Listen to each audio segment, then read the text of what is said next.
ગોવાના અરપોરા ગામમાં આવેલા નાઇટ ક્લબમાં 6 ડિસેમ્બરની મોડી રાત્રે લાગેલી આગના થોડા જ કલાકો પછી ક્લબના બંને માલિકો સૌરભ અને ગૌરવ લથુરા થાઇલેન્ડ ભાગી ગયા હોવાની વિગતો સામે આવી છે, જ્યારે બીજી તરફ ક્લબ પર બુલડોઝર કાર્યવાહી પણ હાથ ધરાઈ હતી। શું બની હતી ઘટના અને હાલ કયા પ્રકારે કાર્યવાહી થઈ રહી છે, જોઈએ આ ખાસ રિપોર્ટમાં। ગોવાના અરપોરા વિસ્તારમાં આવેલા birch by Romeo lane night ક્લબમાં શનિવારે મોડી રાત્રિએ ભીષણ આગ લાગી હતી કે જેમાં 25 લોકોના મોત થયા હતા।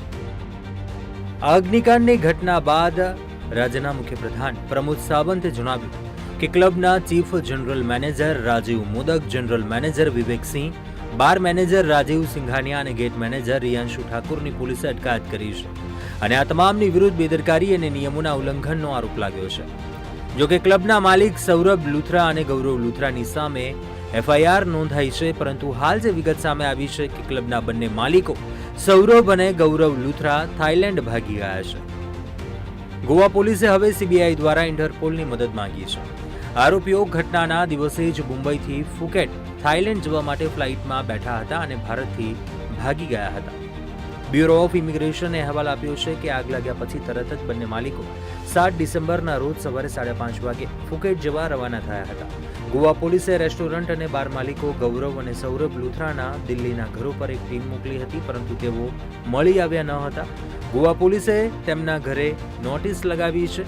7 ડિસેમ્બરના રોજ ગોવા પોલીસની વિનંતી પર તેમને દેશ છોડીને ભાગી ન જવા માટે તેમના વિરુદ્ધ એલઓસી જારી કર્યું હતું, પરંતુ બંને પહેલેથી જ ફરાર થઈ ગયા છે, જે સૂચવે છે કે તેઓ તપાસમાં ભાગ લેવા માંગતા નથી।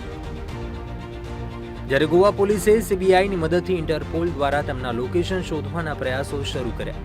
ગોવા પોલીસે તેમના એક મેનેજર ભરત કોહલીની દિલ્હીથી ધરપકડ કરી હતી। એકંદરે બંને આરોપીઓને વિદેશથી ભારત પાછા લાવવાનું સરળ નથી। આ કેસ સંબંધિત કાનૂની પ્રક્રિયા ખૂબ જ લાંબી હોઈ શકે છે। બંને ભાઈઓ મુખર્જીનગર પોલીસ સ્ટેશનની બાજુમાં એક બિલ્ડિંગમાં રહે છે। ટીમ જ્યારે આજે ત્યાં પહોંચી હતી અને નોટિસ લગાવી હતી, જ્યારે સીબીઆઈની મદદથી ઇન્ટરપોલ દ્વારા તેમનું લોકેશન શોધી નીકાળવામાં આવશે। સૂત્રો અનુસાર બંને ભાઈઓ સૌરભ અને ગૌરવે દિલ્હી એરપોર્ટથી ફ્લાઇટ લીધી હતી અને અકસ્માત સમયે બંને દિલ્હીમાં હતા। ગોવા ક્લબમાં આગ લાગતાની સાથે જ બંને ભાઈઓએ ફુકેટ ભાગી જવાની યોજના બનાવી હતી અને તેઓ દિલ્હી એરપોર્ટ પહોંચ્યા હતા અને ભાગી ગયા હતા।